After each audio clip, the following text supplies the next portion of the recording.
shall reflect on the life of St Bernard of Clairvaux.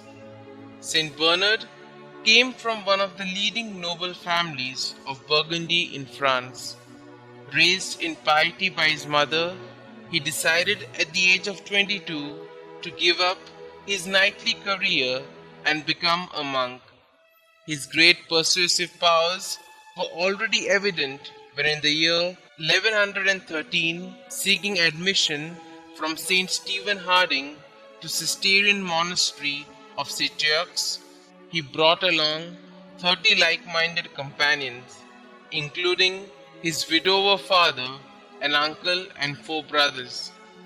Bernard's spiritual progress in the monastery was rapid, and after barely 3 years, he was placed at the head of a group of 12 monks who were to establish a new foundation at Clairvaux, and at this place a new light emanated from his personal magnetism, enthusiastic love of God, mindness and purity, all of which, combined with courageous zeal, attracted large numbers of men from the most diverse walks of life, including a king's son, to the austerity of a monastic life.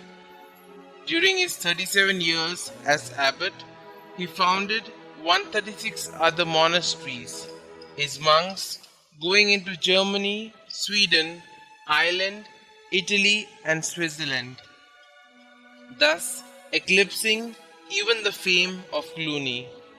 For this reason, he is considered the second founder of the primitive austerity of Saint Benedict's original rule, and he did much to revitalize the spiritual life in all monastic orders.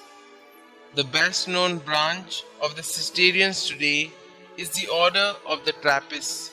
Much as he would have preferred his quiet cell and solitude, Bernard, a man of outstanding erudition, was on account of his intellectual and persuasive powers naturally drawn into every ecclesiastical controversy.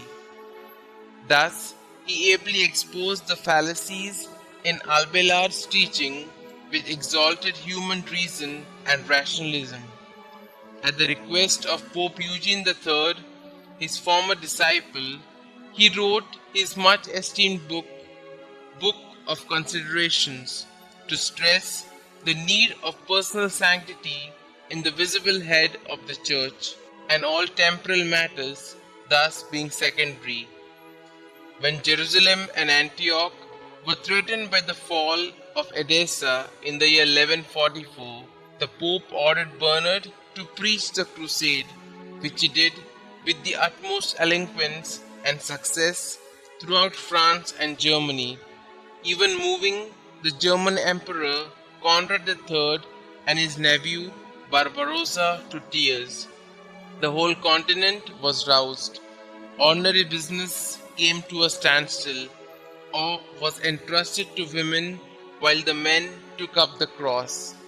Miracles were multiplying at every step, but lack of discipline, overconfidence, and certain intrigues and treason combined to bring the crusade to naught, Bernard being made the scapegoat and blamed for the disaster.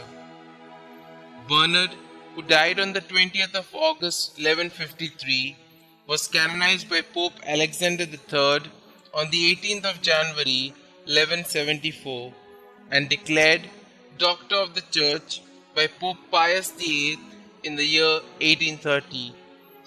In 1790, his head was enshrined in the Cathedral of Troyes, while the rest of his relics were moved from Clairvaux to the church of Villers-sous-Lefevre.